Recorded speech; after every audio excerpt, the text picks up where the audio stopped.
अस्सलाम वालेकुम। अबरार रशीद आपकी खिदमत में एक मरतबा फिर हाजिर है। और अगर अभी तक आपने मेरे चैनल को सब्सक्राइब नहीं किया तो प्लीज़ इसे सब्सक्राइब कर लें और जो घंटी का बटन है उसे ज़रूर प्रेस करें। यूएई की हुकूमत के फैसलों और उनके ऐलानात की कोई ख़ास समझ नहीं आती।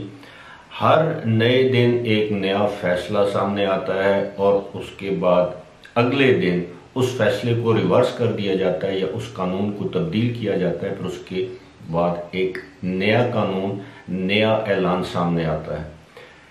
अब एक मरतबा फिर यूएई की हुकूमत ने एक और बड़ा यू टर्न लिया है और वो यू टर्न ये है कि अब यूएई की हुकूमत ने एक मरतबा फिर अपना फैसला तब्दील करते हुए ये ऐलान किया है कि अब अमाराती शहरी और यूएई के मुस्तकिल रिहायशी, जिन्हें हम यूएई रेजिडेंट्स कहते हैं, अब वो किसी भी बैरून मुल्क सफ़र कर सकते हैं।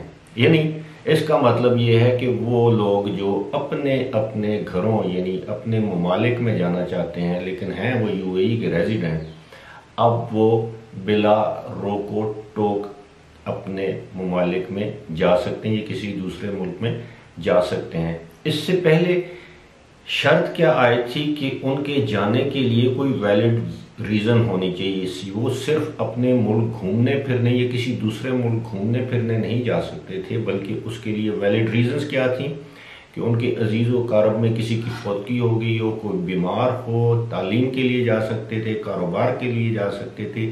यानी आप अपने मुल्क वैसे नहीं जा सकते थे, किसी की शादी अटेंड करने नहीं जा सकते थे या अपने अजीज़ व कारब से मिलने नहीं जा सकते थे, और उसके लिए भी आईसीए की अप्रूवल की शर्त थी। अब आईसीए की अप्रूवल की ये शर्त भी बज़ाहिर ख़त्म कर दी गई है और साथ ही साथ ये जो पहले मैंने कंडीशंस बताई हैं, जो शराइत बताई हैं, ये भी ख़त्म कर दी गई हैं। अलबत्ता जो अमाराती शहरी हैं उनके लिए एक शर्त है कि वो तवज्जुदी के साथ रजिस्ट्रेशन करवाएंगे। उसकी वजह यह है कि वो दुनिया में जिस जगह भी होंगे उनके यूएई के हुकाम उनसे राब्ते में रह सकेंगे। इसके अलावा एक शर्त और बरकरार रखी गई है, उसको भी अगरचे तब्दील किया गया गुज़श्ता 2-3 दिनों में, वो है कोरोना वायरस के टेस्ट की शर्त। जब आप किसी भी मुल्क, अपने मुल्क जाएंगे या किसी दूसरे मुल्क आप जाना चाहते हैं और अगर आप यूएई के रेजिडेंट हैं तो आपके लिए कोरोना वायरस का टेस्ट करवाना लाजमी है और वो 48 घंटे से पुराना टेस्ट ना हो। यानी जिस दिन आपकी फ्लाइट्स है उससे 48 घंटे के अंदर अंदर, यानी पहले आप वो टेस्ट करवाएंगे, उसके बाद आप दूसरे मुल्क जा सकते हैं। लेकिन इसके लिए भी एक शर्त है कि आप उन ममालिक में जा सकते हैं जिन ममालिक में यूएई की रेजिडेंट्स के जाने पर पाबंदी नहीं है या वहाँ पर यूएई की परवाज़ें जा रही हैं।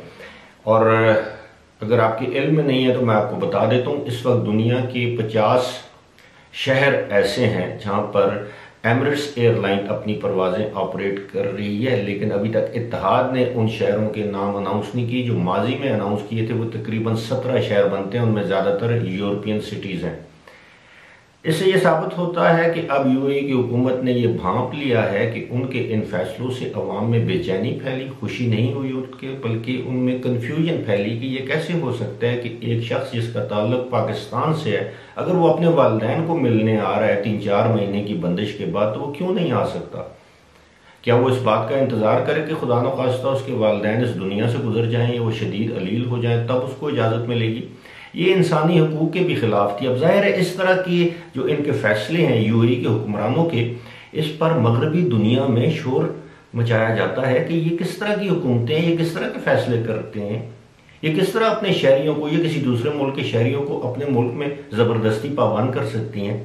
इसलिए इनको बार बार अपने ऐलान और अपने फैसले वापस लेकर नए ऐलान और नए फैसले करना पड़ते हैं। फिलहाल इसी के साथ मुझे दीजिए इजाज़त। खुदा हाफिज़।